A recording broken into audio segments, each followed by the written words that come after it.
नमस्कार दोस्तों, आप सभी का स्वागत है डिकोड आईएएस के यूट्यूब प्लेटफॉर्म पर। दोस्तों, जैसा कि हमने लास्ट वीडियो में कहा था कि उत्तर प्रदेश कंसोलिडेटेड करंट अफेयर्स की शुरुआत होगी, तो वो दृष्टि हमारा सोर्स रहेगा और ये मई महीने का जो है करंट अफेयर्स हैं उत्तर प्रदेश स्पेशल।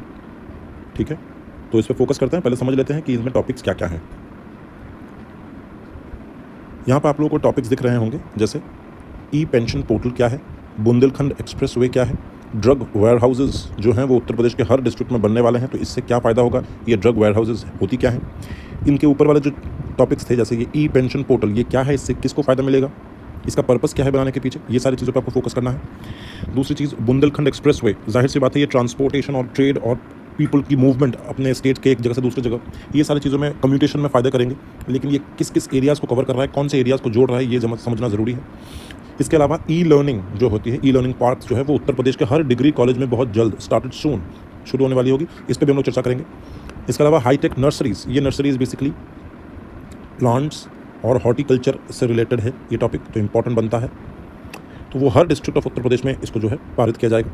इसके अलावा पिटीशन जो है रिगार्डिंग ताजमहल डिस्प्यूट को जो दोबारा से फाइल किया गया है, तो ये ताजमहल डिस्प्यूट क्या है, ये इंपॉर्टेंट क्वेश्चन बन जाता है कि ताजमहल डिस्प्यूट आखिर है क्या, ताजमहल डिस्प्यूट आखिर है क्या, इसको समझना पड़ेगा। इसके अलावा भाटखंडे म्यूज़िक कॉलेज जो है, इसको कल्चरल यूनिवर्सिटी का स्टेटस मिला है अपने प्रदेश में, उत्तर प्रदेश में। तो भाटखंडे म्यूज़िक कॉलेज कहाँ है, लोकेशन पूछ सकते हैं, या इसको प्रेजेंट स्टेटस कल्चरल यूनिवर्सिटी का मिला है, किसने दिया है, और इस टैग के लगने से या इस स्टेटस के पाने से क्या फ़ायदे हो सकते हैं।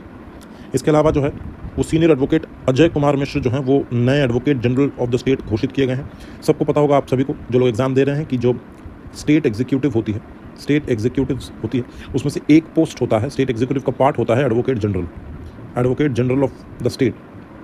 ये जो होता है वो स्टेट के एग्जीक्यूटिव का पार्ट होता है। ठीक है, तो ये इनको रिसेंटली जो है अपॉइंट किया गया है, अजय कुमार मिश्र को। इसके अलावा थारू ट्राइबल म्यूजियम, ये कहाँ है, थारू ट्राइब होती कहाँ है, इनकी क्या स्पेशलिटी है, ये जानना जरूरी है। लोकेशन ये कहाँ पे स्थित है, इसको भी जानना जरूरी है। इसके अलावा आप देखिए ज्ञानवापी मॉस्क डिस्प्यूट, सबको पता है, न्यूज़ में काफ़ी दिनों से ये चर्चे में था कि यहाँ पे एक हिंदू टेम्पल हुआ करती थी, तो ये हिंदू टेम्पल और इससे रिलेटेड जो डिस्प्यूट आई है ज्ञानवापी मॉस्क में, इसको लेकर हम लोग यहाँ पे चर्चा करेंगे। इसके अलावा प्लास्टिक वेस्ट जो है, इसको कलेक्ट करके इसको सही ढंग से डिस्पोज करना ज़रूरी है फॉर द एनवायरमेंटल सेक। और आप जैसे कि सभी को पता होगा कि प्लास्टिक्स जो होती है नॉन बायोडिग्रेडेबल है, तो इसको एक कलेक्शन सेंटर्स जो हैं इसके बनाए जाएंगे, लगभग 250 लोकेशंस इन द प्रदेश। सो उत्तर प्रदेश में 250 लोकेशंस में प्लास्टिक वेस्ट कलेक्शंस जो है उसके सेंटर क्रिएट किए जा रहे हैं। सो आई वुड से ये एक मैच्योर्ड एंड ऑर्गेनाइज्ड तरीका है to handle the waste, to handle plastic waste. तो ये एक अच्छी पहल है, इसको सराहना चाहिए, और बाकी स्टेट्स में भी इस चीज़ की जो है इम्प्लीमेंटेशन होनी चाहिए बेस्ड ऑन दिस मॉडल। इसके बाद जो है वो है इंडिया का पहला अमृत सरोवर जो है वो रामपुर में बिल्ड किया गया है। अमृत सरोवर शब्द से आप क्या समझते हैं, तो इस पर चर्चा करेंगे। इसके अलावा डिस्ट्रीब्यूशन सेक्टर स्कीम्स जो होती हैं, इसको रिवैम्प किया जा रहा है। क्या है मांजरा, समझेंगे। फूड फॉरेस्ट प्रोजेक्ट, इसके अंदर क्या चीज़ें इंक्लूडेड हैं, कौन सी मिनिस्ट्री इसके अंदर इंक्लूडेड है, इसके बेनिफिशियरीज कौन होंगे, ये सारी चीज़ें जो है रेलेवेंट बन जाती हैं। तो लगभग आप लोग देख पा रहे होंगे कि 15 टॉपिक जो है हमने यहाँ पे कवर कर रखा है, जो कि हम लोग आने वाले वीडियो में इसको डिटेल्स में कवर करेंगे। इसके अलावा कुछ और टॉपिक्स बच रहे हैं मई के महीने में, तो वो हम लोग अगली वीडियो में कवर करने की कोशिश करेंगे। तो चलिए शुरू करते हैं पहले टॉपिक से, which is E pension portal scheme. तो दोस्तों, ये जो ई पेंशन पोर्टल है, इसको लॉन्च किया गया है इंटरनेशनल लेबर डे के दिन, which is 1 May, bye Yogi Adityanath, जो मुख्यमंत्री हैं प्रदेश के। उन्होंने इसको लॉन्च करते हुए इंश्योर किया है कि जो पेंशन की डिसबर्समेंट होती है, जो गवर्नमेंट एम्प्लॉयज़ होते हैं, उनके जो रिटायर्ड लोग होते हैं, उनको जो पेंशन मिलता है, तो पेंशन को डिसबर्स करना पड़ता है। तो वो जो डिसबर्समेंट है, उस प्रोसेस को ट्रांसपेरेंट बनाकर रखा जाए, उसके अंदर और ज़्यादा ट्रांसपेरेंसी लाई जाए, और साथ ही साथ हक का जो पैसा है, जो पेंशन है, वो हैसल फ्री मिले। तो ये बहुत ही अच्छी सोच के साथ प्रदेश की सरकार जो है वो इस पोर्टल को लॉन्च कर रही है, and that too in international labour day 1 मई 2022। इस पोर्टल को डेवलप किया गया है फाइनेंस डिपार्टमेंट के द्वारा, जिसके अंदर एक end to end online pension portal जो है क्रिएट करी गई है, जिसमें पेंशनर कहीं भी जाएँ, फिजिकली कहीं पर भी जाएँ, उनको एक्चुअली में पेंशन लेने के लिए कॉन्टैक्टलेस, कैशलेस और पेपरलेस तरीके से, हैसल फ्री तरीके से अपनी पेंशन मिलनी चाहिए। टेकिंग इनटू द कंप्लेंट्स, तो जो भी कंप्लेंट्स आई थी of the retiring state government employees, उनको भी पोर्टल के अंदर मेंशन करा गया है, और पोर्टल जो है वो ट्रैक करेगी कि उनकी जो स्टेटस ऑफ देयर एप्लीकेशंस हैं वो किस स्थिति में है। यानी कि अगर किसी को कोई कंप्लेन करना है, किसी ने अगर कंप्लेन करा है, तो ग्रीवियंस रिड्रेसल मैकेनिज्म के तहत इस पोर्टल में उनकी जो अर्जियाँ हैं, उनके जो कंप्लेंट्स हैं, वो सारी किस टेबल से किस टेबल तक पहुँची हैं, उसकी करंट स्टेटस क्या है, उसकी ट्रैकिंग होगी, और जो भी कंप्लेंट है उसको उसके बारे में जानकारी मिलती रहेगी। As per the guidelines of the central government, the state finance department has created a portal which will have the option to track the status of the employees who have attained the age of 59 years and 6 months. यानी कि ना कि only जो लोग retire हो चुके हों उनके, बल्कि जो लोग 6 महीने के अंदर रिटायर होने वाले हैं उनका नाम भी यहाँ पे लिखा जाएगा, उनका नाम भी यहाँ पे जो है मेंशन करी जाएगी। और सबसे बड़ी बात कि इसके थ्रू से भी वो अपने पेंशन या अपने रिटायरमेंट एज से पहले ही इस पोर्टल से यूज टू हो जाएंगे, जिससे वजह से उन तमाम लोगों को जो आने वाले 6 माह में रिटायर करने वाले हैं उनको हैसल फ्री पेंशन मिल सके। इस चीज़ से लगभग 11.5 पेंशनर्स को बहुत ज़्यादा लाभ मिलने वाला है। इसके अतिरिक्त ये सिस्टम जो है इसको इम्प्लीमेंट किया जाएगा for the government employees only. उसके बाद ये अदर डिपार्टमेंट्स में भी इस प्रोसेस को इन्वॉल्व किया जाएगा। सो हम लोग ये कह सकते हैं कि एक पायलट प्रोजेक्ट जैसा है, इसकी शुरुआत गवर्नमेंट एम्प्लॉयज़ के साथ हो रही है, इवेंचुअली ये अदर डिपार्टमेंट्स में भी इसको इंप्लीमेंट किया जाएगा। तो ये थी आपके सामने ई पेंशन पोर्टल। अगला टॉपिक जो है वो है बुंदेलखंड एक्सप्रेस हाईवे। 30 अप्रैल 2022 में उत्तर प्रदेश के जो एडिशनल चीफ सेक्रेटरी हैं और चीफ एग्जीक्यूटिव ऑफिसर हैं of the Uttar Pradesh expressway industrial development authority, ये अथॉरिटी का नाम जानना जरूरी है। ये अथॉरिटी अंडर आर्टिकल 12 स्टेट की डेफिनेशन में आएगा कि नहीं आएगा, ये मेरा एक छोटा सा सवाल है आपके लिए। इन्होंने इन्फॉर्म किया है कि बुंदेलखंड जो है एक्सप्रेसवे, इसको इनॉग्रेट किया जाएगा जून 2022 में। इसके साथ साथ उन्होंने ये तक कहा है कि आउट ऑफ 19 फ्लाईओवर्स 14 जो है उनकी कंस्ट्रक्शन जो है वो कंप्लीट हो चुकी है, जो कि बुंदेलखंड एक्सप्रेसवे का पार्ट है। ये जो कंस्ट्रक्शन ऑफ ब्रिजेस हैं over Betwa and Yamuna river, ये कंप्लीट हो चुका है। तो ये 2 नदियों के ऊपर से एक जो ब्रिज बनाई जाएगी, ये नदियों के नाम जो हैं ये इंपॉर्टेंट बन जाते हैं आपके एग्जाम पर्सपेक्टिव से। यानी कि बेतवा और यमुना नदी को पार कर देगी ब्रिज के जरिए under the scheme, under the project called Bundelkhand expressway. Total length जो है दोस्तों बुंदेलखंड एक्सप्रेसवे का वो लगभग 296 से थोड़ा ज़्यादा किलोमीटर्स का है। ये चित्रकूट जो सदर्न यूपी में है, वहाँ से बांदा, हमीरपुर, जलाऊं, औरिया और इटावा तक पहुंचेगी, यानी कि आगरा के नज़दीक नियर आगरा तक ये पहुंच जाएगी। It is worth mentioning that with the construction of this Bundelkhand Expressway, the entire Bundelkhand region will directly be connected to the national capital Delhi through Agra Lucknow Expressway। यानी कि ये जो बुंदेलखंड एक्सप्रेसवे है ये जाकर मिलेगी आगरा लखनऊ एक्सप्रेसवे से। तो आई गेस ये आपको टॉपिक समझ में आ चुका है। अगला टॉपिक जो है वो है ड्रग वेयर हाउस, जिसको बनाया जाएगा उत्तर प्रदेश के हर डिस्ट्रिक्ट में। तो रिसेंटली डायरेक्टर जनरल जो है of medical education doctor NC Prajapati, इन्होंने कहा है that in order to ensure availability of medicines in every district of Uttar Pradesh, the concerned officer have been directed by the state government to set up a drug warehouse in every district of Uttar Pradesh। जब भी आपातकालीन या normal situation में drugs की जरूरत पड़ती है अलग अलग डिस्ट्रिक्ट्स में, तो वहाँ पे कभी भी ऐसा नहीं होना चाहिए कि फला डिस्ट्रिक्ट में मेडिसिन है लेकिन दूसरे डिस्ट्रिक्ट में मेडिसिन नहीं है और इस डिस्ट्रिक्ट आपको दूसरे डिस्ट्रिक्ट भागना पड़ रहा है मरीज को लेकर, तो ये स्थिति ना हो।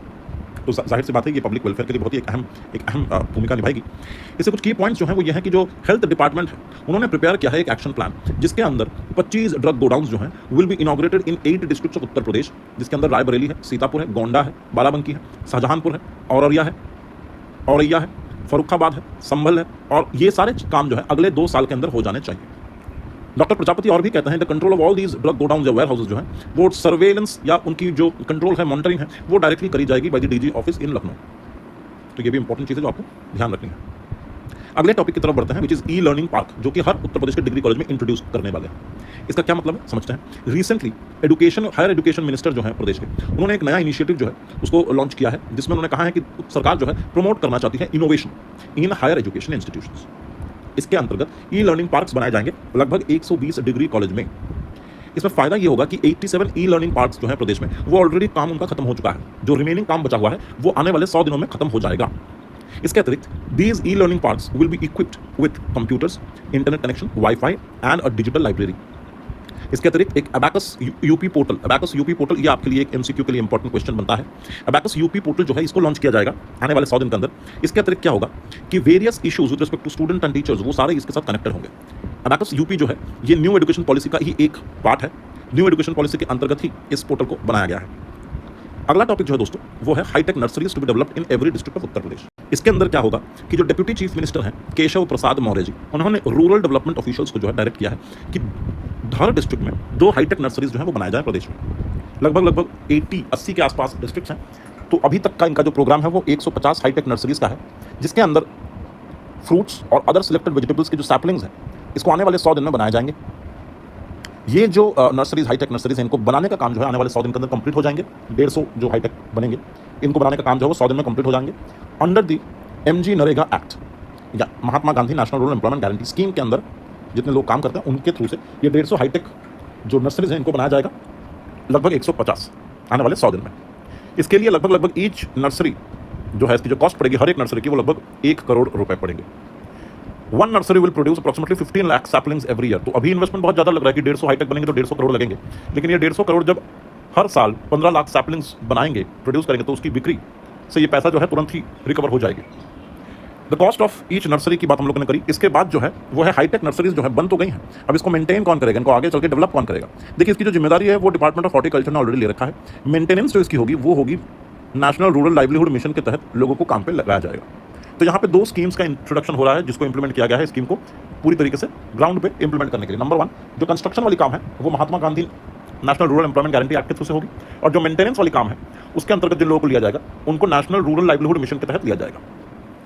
1 करोड़ ईच नर्सरी, और हर नर्सरी 15 लाख सैपलिंग्स जो है एवरी ईयर प्रोड्यूस करेंगे।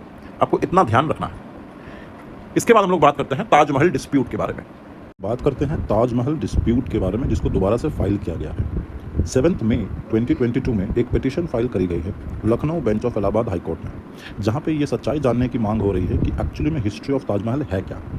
यहाँ पे इस पिटीशन में ये बताया जा रहा है कि ताजमहल के अंदर 22 ऐसे बंद कमरे हैं जिसको खोलने पे और चेक करने पे लोगों का ये विश्वास है कि वो एक्चुअली में एक भगवान शंकर का टेम्पल था जिसको डिमोलिश करके ताजमहल बनाया गया था। तो जाहिर सी बात है 22 कमरों को खोलेंगे तो उसके कुछ अवशेष या भगवान शंकर के कुछ अवशेष जो हैं वो प्राप्त होंगे। It has also demanded that the law enacted in 1951 and 58, including Taj Mahal, Fort of Fatehpur Sikri and Red Fort of Agra, be declared as historical building, should also be declared against constitutional provisions. कहने का तात्पर्य यह है कि 1951 के तहत Taj Mahal, Fatehpur Sikri, red fort of Agra in monuments को historical buildings का दर्जा दिया गया है। जिस लॉ के बेसिस पे इसको दिया गया है उसको भी अनकॉन्स्टिट्यूशनल डिक्लेयर किया जाए। दोस्तों ये जो पिटीशन है, it has been filed by the historian P N Oak book Taj Mahal and has been filed on the basis of which Taj Mahal was actually named as Tejo Mahalaya, which was built by King Paramardi Dev in 1212 AD and which was patronized by King Man Singh of Jaipur, जो कि eventually Mughal ruler Shahjahan ने राजा मान सिंह से ले लिया था। So technically Taj Mahal जो है उसका एक्चुअल नाम जो है तेजो महालया है, जो कि किंग परमारदी देव ने बनाया था 1212 में, पैट्रोनाइज्ड बाई जयपुर के राजा मान सिंह, जिनसे शाहजहां ने ले लिया था। चलिए इस हिस्टोरिकल कॉन्फ्लिक्ट्स को और हिस्ट्री में ऑल्टरनेट हिस्ट्रीज़ को जज करने का जो जिम्मेदारी है वो जाहिर सी बात है सुप्रीम कोर्ट जो है, हाईएस्ट कोर्ट जो है वो ज़रूर लेगी।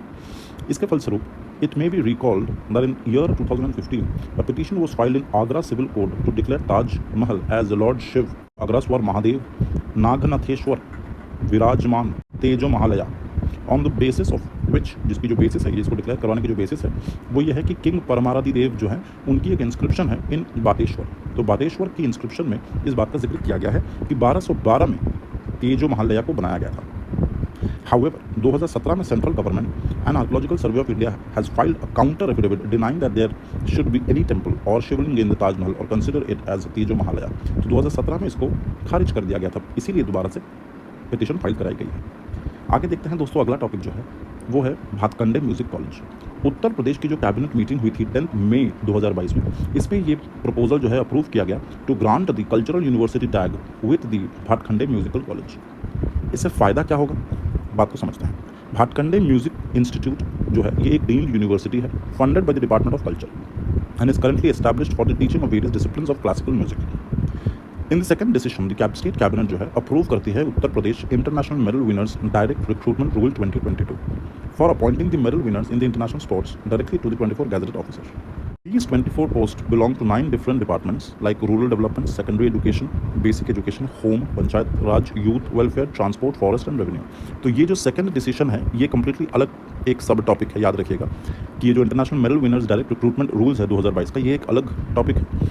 और ये जो टॉपिक है जहाँ पे कल्चरल स्टेटस दिया गया है ये इसका पार्ट ए है, सब पार्ट है जिसके बारे में हम लोगों ने भी बात करी। अब इसके बाद ये बताया जा रहा है कि जो sports and youth welfare minister हैं उत्तर प्रदेश के said that the medalist in Olympics, Asian games, Commonwealth games, world cup और world championship as well as Paralympic games will be eligible for these post. ये पोस्ट के लिए ये लोग भी eligible होंगे। तो टेक्निकली हमें यहाँ पे सिर्फ 2 चीज़ों के बारे में ध्यान रखना है। पहली चीज़ ये है कि भातखंडे कॉलेज को या म्यूजिकल कॉलेज को, जो कि आज की तारीख में एक डीम्ड यूनिवर्सिटी है, इसको कल्चरल यूनिवर्सिटी का टैग मिला है। और साथ ही साथ इंटरनेशनल मेडल विनर्स की डायरेक्ट रिक्रूटमेंट की रूल्स के बारे में कैबिनेट ने अप्रूव करा है। किसकी कैबिनेट ने? उत्तर प्रदेश की कैबिनेट ने। चलते हैं अगले टॉपिक की तरफ, जो कि अजय कुमार मिश्र के बारे में है। He is appointed as the advocate general of the state. 10 मई की बात है, उत्तर प्रदेश की कैबिनेट ने ये प्रपोजल भी एक्सेप्ट किया है कि senior supreme court advocate Ajay Mishra ji को new advocate general of the Pradesh यानी कि उत्तर प्रदेश बनाया जाए। It may be record that justice Devendra Kumar Upadhyay and justice Subhash Vidyarthi of the Lucknow bench of Allahabad high court took suo motu cognizance and on 7 May, suo motu मतलब खुद से लेना, बिना किसी कंप्लेंट के खुद से लेना, उन्होंने कॉग्निजेंस लिया। And on 7 May the court had given the state government time to appoint a new advocate general till 16 May. यानी कि इनकी अपॉइंटमेंट से पहले ही लखनऊ बेंच के इलाहाबाद हाईकोर्ट ने सुओ मोटो कॉग्निजेंस लेकर के प्रदेश की सरकार को बताया था कि 16 मई से पहले नया एडवोकेट जनरल को जो है अपॉइंट किया जाए प्रदेश में। एडवोकेट जनरल की जहाँ तक बात है, article 165 of the constitution provides for the appointment of the solicitor general, under which he has to not only act as a legal advisor to the government. ये सॉलिसिटर जनरल वाला जो चीज़ है ये गलत है, एडवोकेट जनरल होगा, advocate general होगा, और ये तमाम लीगल एडवाइजर देंगे प्रदेश को, but also discharge criminal law और CRPC और contempt of court as well in other legal obligations. Basically 165 advocate general के रोल्स बताता है कि क्या क्या उसे परफॉर्म करनी है। इसके अलावा these obligations can not be transferred to any additional advocate and other advocates. ये ध्यान में रखने वाली बात है। एडवोकेट जनरल जो राघवेंद्र सिंह थे, उन्होंने अपना रेजिग्नेशन 1 महीने पहले ही सरकार को सबमिट कर दिया था। अजय मिश्र जो हैं ये फॉर्मर जस्टिस श्रीरांग मिश्रा के बेटे हैं और एल्डर ब्रदर हैं ऑफ जस्टिस अश्विनी कुमार मिश्र। तो बेसिकली ये पूरी की पूरी जो है एक जुडिशरी से संबंधित एक फैमिली के बारे में यहाँ पे हम लोग को देखने को मिल रहा है। आर्टिकल 165 यहाँ पे रेलेवेंट बन जाता है और शख्स का नाम अजय कुमार मिश्र भी रेलेवेंट बन जाता है। अगले टॉपिक की तरफ बढ़ते हैं, विच इज़ थारू ट्राइबल और उनकी एक म्यूजियम जो बनाई गई है। 11 मई 2022 में गवर्नमेंट के स्पोक्स पर्सन, उत्तर प्रदेश गवर्नमेंट के स्पोक्स पर्सन ने कहा है कि प्रदेश का पहला ट्राइबल म्यूजियम बनने वाला है, जिसका नाम थारू ट्राइबल म्यूजियम है और यह बलरामपुर डिस्ट्रिक्ट में बनाया जाएगा। All the informations about the Tharu tribe will be available in this museum. ये म्यूजियम तकरीबन कवर करेगी a wide variety of details about their development, their life in the contemporary times. उनके कल्चर के बारे में, religion, tradition, lifestyle and social life, सब के बारे में डिटेल्स में आपको यहाँ पे मिलेगा। इंपॉर्टेंट बात यह है कि यह प्रदेश का पहला ऐसा म्यूजियम है। ये जो म्यूजियम बनाई गई है, it is on the lines of the tribal museum built in Balrampur. On the lines of the tribal museum built in the Balrampur, the state government also prepared an action plan to establish tribal museums in Lucknow, in Sonabhadra and Lakhimpur Khedi। यानी कि बलरामपुर में ये जो Tharu tribal museum बना है, इसी के line पे लखनऊ, सोनभद्र और लखीमपुर खेड़ी में भी ट्राइबल म्यूजियम बनाने की बात शुरू हो चुकी है। Apart from this, a museum for children will also be built in Kannauj district। तो ये जो आज़ादी का गौरव गाथा है, इसके अंदर the glorification of independence in the government archive जो लखनऊ में है, इसकी भी पुष्टिकरण करी जाएगी। एक फेस्टिवल जिसका नाम है बझार, ये खास करके सेलिब्रेट किया जाता है उत्तर प्रदेश में थारू ट्राइब के द्वारा। तो ये एक इंपॉर्टेंट चीज़ है कि बझार जो है ये क्या है, ये एक फेस्टिवल है जो थारू ट्राइब जो है वो मनाती है, सेलिब्रेट करती है। To provide education to the Tharu tribe, a college has been established by the Uttar Pradesh government in Lakhimpur Kheri. तो ये काफ़ी डिटेल में काफ़ी इंपॉर्टेंट एक टॉपिक बन जाता है आपके प्रीलिम्स के लिए। अगले टॉपिक की तरफ चलते हैं, which is Gyanvapi mosque dispute. दोस्तों, ज्ञानवापी मॉस्क डिस्प्यूट जो है वो काफ़ी दिनों से इंटरनेट पे और सोशल मीडिया और प्रिंट मीडिया में बहुत ज़्यादा ही चर्चे में रहा है पिछले साल। दोस्तों, बात है 12 मई 2022 की। वाराणसी के कोर्ट में एक लैंडमार्क जजमेंट जो है वो आता है, जो कि ज्ञानवापी मॉस्क से रिलेटेड है।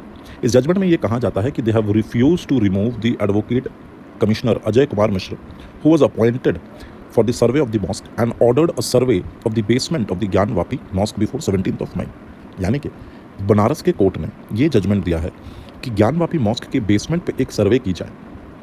ठीक है, इशू क्या है? इशू ये है कि जो ज्ञानवापी मॉस्क है, इसके बारे में एक पॉपुलर बिलीफ ये है, it was built by 1669 by the Mughal ruler Aurangzeb after demolishing the ancient temple called the Vishweshwar temple. It is worth mentioning that Saqib Khan's book Yasir Alamgiri, important है आपके MCQ के लिए, यासिर आलमगीरी जो किताब है सकीब खान की, इसके अंदर भी ये मेंशन किया गया है कि औरंगजेब जो है उन्होंने 1669 में एक टेम्पल को डिमोलिश किया था by ordering the then governor Abul Hasan. A case of Gyanvapi mosque has been in the court since 1991 when 3 persons including a pandit, a descendant of a pandit priest, filed a suit in the court of a civil judge of Banaras claiming that Aurangzeb had demolished the temple of Lord Vishweshwar and built the mosque onto it so that the land should be returned to them. So petition में सीख क्या कर रहे हैं? They want their land back. अब ये 1991 के बाद आ जाते हैं 2021 के 18 अगस्त में।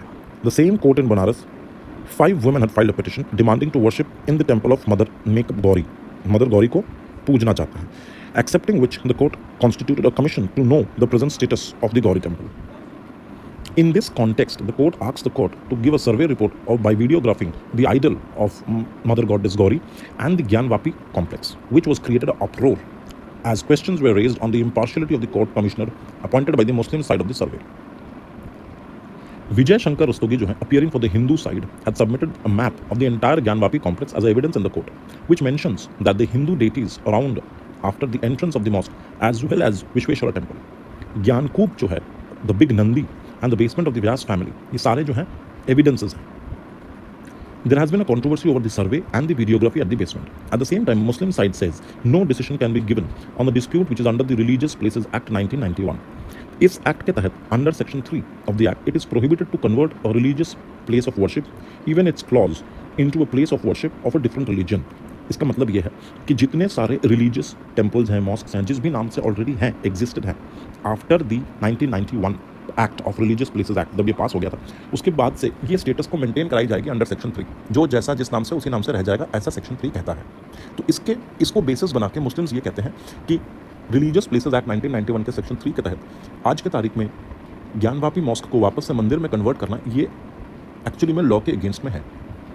आगे कहते हैं section 4 sub clause 2 of the same act of 1991 states that all litigations, appeals or proceedings relating to changing the nature of the place of worship shall cease after the enactment of this act and no fresh actions can be taken in such cases.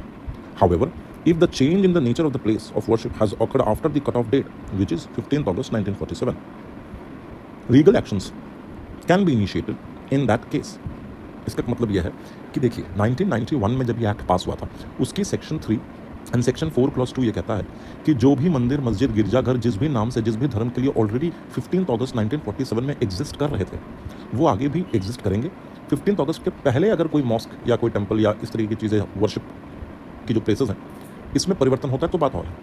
लेकिन cut off date जो है वो 15 अगस्त का दिया गया है कि 15 अगस्त के बाद किसी भी धार्मिक स्थल को या उसके नेचर को परिवर्तन नहीं किया जा सकता. तो मुद्दा सिर्फ ये है. तो एक तरफ हिंदू साइड प्रूफ दे रही है कि वो एक्चुअली में हिंदू टेम्पल था जिसको औरंगजेब ने तोड़ करके ज्ञानवापी मस्जिद बनवाया था, और दूसरी तरफ मुस्लिम्स ये कह रहे हैं कि 1991 के एक्ट के तहत इस तरीके का नेचर में परिवर्तन करना ये आज की तारीख में इलीगल है. अगले टॉपिक की तरफ बढ़ते हैं, which is the plastic waste collections.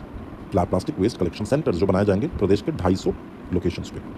13 मई 2022 में उत्तर प्रदेश के स्पोक्स पर्सन ने यह कहा कि there is aim to make villages free from plastic waste. The state government has planned to set up plastic waste collection centers at 250 locations in the Pradesh in the next 2 years. The spokesperson says that the Panchayat Raj department is preparing an action plan in the next 6 months so that the garbage in next 6 months में जो है ये construction sites और selection of the construction sites ये तय कर ली जाएगी ताकि garbage like plastic collection centres जो है उसको बनाया जा सके. सभी को पता है इल इफेक्ट्स ऑफ प्लास्टिक क्या है, तो जो भी प्लास्टिक से लोग कलेक्ट करेंगे कलेक्शन सेंटर में उसको इस्तेमाल किया जाएगा रोड कंस्ट्रक्शन में. प्लास्टिक वेस्ट मैनेजमेंट का ये अच्छा तरीका है. It is an emphasise on the plastic waste management on taking steps to reduce the production of plastic waste and prevent the spread of plastic waste in the state. Significantly plastic जो है is a major cause of pollution. It reduces the groundwater level by destroying the fertility of the land, and it is also dangerous for respiratory and skin diseases as well as cancer. तो ये harmful effects of plastic है. The smoke emitted by burning the polythene can damage the ozone layer as well, which is a major cause for global warming. तो इन सब चीज़ों को दिमाग में रखते हुए विलेजेस को प्लास्टिक फ्री करने के लिए प्लास्टिक वेस्ट मैनेजमेंट को दिमाग में रखते हुए ये एक बढ़िया कदम है जो हमें अप्रिशिएट करना चाहिए. बढ़ते हैं अगले टॉपिक की तरफ, which is India's first Amrit Sarovar. इसमें क्या है कि ये ग्रैंड लेक बनाया गया है which is approximately 3115 square metre का इन रामपुर, जिसको बनाने में लगभग 57 लाख रुपीज़ लगे हैं. The lake has also food court and boating facilities. The foundation stone of the beautification of this lake which is facing an existential crisis due to the encroachment and dumping was laid by Uttar Pradesh Governor Anandibhen Patel in February 2020. 2020 के फरवरी में जब इस lake को देखा गया था तो ये बहुत ही बुरी स्थिति में था. इतना खराब स्थिति थी कि इसकी एक्जिस्टेंशियल क्राइसिस पे क्वेश्चन हो रहा था, शायद ये लेक खत्म हो जाए, बर्बाद हो जाए, क्योंकि यहाँ पे बहुत सारा एनक्रोचमेंट और डंपिंग हो रहे थे. तो उसी को दिमाग में रखते हुए ये स्टेप लिया गया है ताकि इस लेक को वापस से रिवाइव करवाया जाए. तो ये अमृत सरोवर योजना जो है it has been launch for the water conservation project. तो वाटर कंजर्वेशन को दिमाग में रखते हुए ये बनाया गया है. जाहिर सी बात है ये भी एक बढ़िया स्टेप है. वो है रीवैम्प्ड पब्लिक डिस्ट्रीब्यूशन या रीवैम्प्ड डिस्ट्रीब्यूशन सेक्टर स्कीम. समझते हैं टॉपिक को. रिसेंटली उत्तर प्रदेश के principal energy secretary and UPPCL chairman M Devraj ने ये इन्फॉर्म किया है that there will be a state wide campaign जो कि सरकार द्वारा लॉन्च किया जाएगा, जिसके अंदर ये बताया जाएगा कि the government is about to install an entire smart prepaid meters. तो स्मार्ट प्रीपेड मीटर्स लगाए जाएंगे through funds embark for the metering and other related works under the revamped distribution area scheme. तो रिवैम्प्ड डिस्ट्रीब्यूशन एरिया स्कीम पे government जो है एक smart prepaid metres जो है वो लगाने वाली है। The purpose of installing this smart prepaid meter by the UPPCL is to reduce the gross technical and commercial losses जो distribution companies को होता है। Under this, the UPPCL will install 73,27,988 smart prepaid meter in Banaras discoms, in Lucknow, in Agra, Meerut। तो बहुत अलग अलग जगहों पे ये डिस्ट्रीब्यूशन नेटवर्क्स को दिमाग में रखते हुए डिस्कॉम्स की जगह पे ये स्मार्ट प्रीपेड मीटर जो है लगाए जाएंगे। It will be an umbrella scheme revamped distribution area. An umbrella scheme called the Revamped Distribution Area Scheme has been launched by combining all the existing power sector reform schemes like Deen Dayal Upadhyay Gram Jyoti Yojana, Integrated Power Development Scheme, प्रधानमंत्री सहज बिजली घर घर योजना। तो इन सारे schemes की एक इंटीग्रेटेड पैकेज जो है वो आपको इसमें दिखेगी। तो rural electrification corporation and power finance corporation जो है इसके नोडल एजेंसीज हैं, ये एक एमसीक्यू बन सकता है और ये इंटीग्रेटेड है, ये भी एक इंपॉर्टेंट क्वेश्चन है। बनारस में जो है सबसे ज़्यादा बनने वाले हैं, सबसे ज़्यादा वहाँ पे स्मार्ट प्रीपेड मीटर्स लगाए जाएंगे, ये एक एमसीक्यू बन सकता है कि बनारस में सबसे ज़्यादा बनेंगे, लखनऊ में उसके बाद, और उसके बाद लखनऊ में और फिर आगरा में, मीरठ में, अलग अलग जगहों पे बनेंगे। लेकिन अभी तक सूत्रों के अनुसार वाराणसी में सबसे ज़्यादा बन रहे हैं, ये इंपॉर्टेंट है, ध्यान रखने वाली बात है। इसके अलावा जो मेन ऑब्जेक्टिव्स हैं इसके वो तो यही है कि रिड्यूस करना चाहती हैं लॉसेस को जो डिस्कॉम्स या डिस्ट्रीब्यूशन कंपनीज जो है फेस करती हैं। इसके अलावा डेवलप करना चाहती हैं institutional capabilities for modern discoms. So the scheme will include creation of mandatory smart metering ecosystem in the distribution sector from power feeders to the consumer level and financing the feeder separation for unconnected feeders. तो basically consumer से लेकर के distribution तक के बीच का जो ecosystem है इसमें आराम से स्मार्ट मीटरिंग के जरिए काम किया जाएगा, जो कि लॉसेस को बचाएगा और मॉडर्न टेक्नोलॉजीज को इस्तेमाल करके डिस्कॉम्स के लॉसेस को कम कराएगा। अगला जो टॉपिक है दोस्तों, ये हमारे इस वीडियो का आखिरी टॉपिक है, which is food forest project. देखिए फूड फॉरेस्ट प्रोजेक्ट जो है ये एक इनोवेटिव इनिशिएटिव है launch to conserve the environment by increasing the greenery.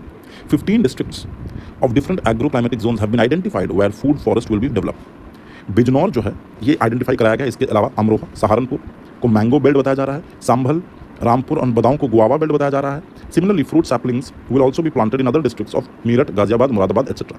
The selection of the plant in the food forest will be done according to the agro-climatic zone. The primary objective of the government through the food court is to increase the income of the farmers through agricultural diversification.